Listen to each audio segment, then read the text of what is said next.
Le 1er mai 1995, Brahim Bouaram, 29 ans, profitait d'une journée ensoleillée sous le pont du Carrousel.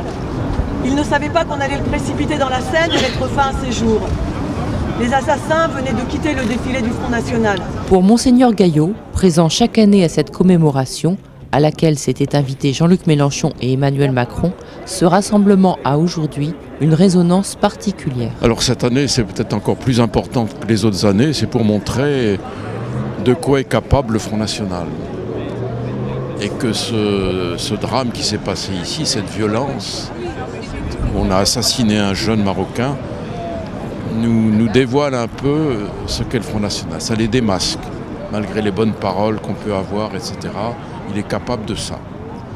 Alors aujourd'hui, on n'a plus peur du Front National, il est banalisé, et il faut dire qu'il est dangereux. Il n'est pas simplement dangereux au moment des élections, mais tout le temps. Il sera dangereux demain et après. Est-ce que les valeurs chrétiennes sont compatibles avec celles du Front National ? Écoutez, moi je suis scandalisé que des catholiques puissent voter Front National. Vraiment. Il y a un tel message de fraternité dans l'évangile. J'étais un étranger, vous m'avez accueilli. Pour moi, c'est pas compatible. Et vous comprenez la position des évêques de France ? Non, je crois qu'il faut dire les choses nettement. Oui, c'est oui, non, c'est non. Là, ça laisse le flou. Au-delà de cet hommage, le combat contre les idées d'extrême droite et leurs conséquences est pour Driss El-Kerchi et Nadia Mouadine un combat de longue haleine. On est habitué à chaque fois qu'il y a des élections présidentielles que cette question des immigrés, des sans-papiers, des réfugiés, des exclus d'une manière générale,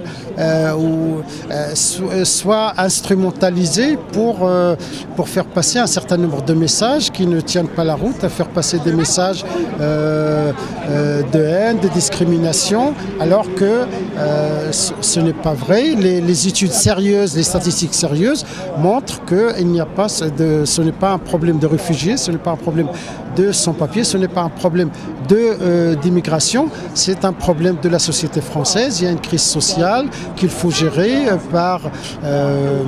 en mettant plus d'égalité des droits, plus de droits pour les gens.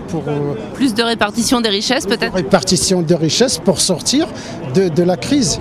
C'est très grave qu'arrivent à la tête de la France ou de la République française des gens qui prônent la haine, qui prônent la discrimination, le racisme comme modèle de gestion d'une société. C'est inacceptable et on ne veut pas retomber dans ce qui s'est passé il y a quelques décennies. Je suis toujours venue à ce rassemblement depuis 1995 et aujourd'hui je pense que l'histoire revêt encore plus une certaine coïncidence puisque on se retrouve entre les deux tours, le Front National est donc au deuxième tour et il me semble important d'être là aujourd'hui pour rappeler qu'il faut faire barrage à l'extrême droite parce que c'est aussi ça le fascisme. Pour Saïd, qui n'avait que 9 ans lorsque son père a été assassiné, il est important de ne jamais oublier. La plaque commémorative, c'est très important. Voilà. Du coup, voilà, elle est toujours là la plaque. Des fois, je passe par là, je suis chauffeur. Donc voilà, des fois, j'essaie de venir sur le lieu, mais c'est difficile. Difficile déjà aujourd'hui de trouver au lieu où mon père assassiné. Voilà, c'est très dur.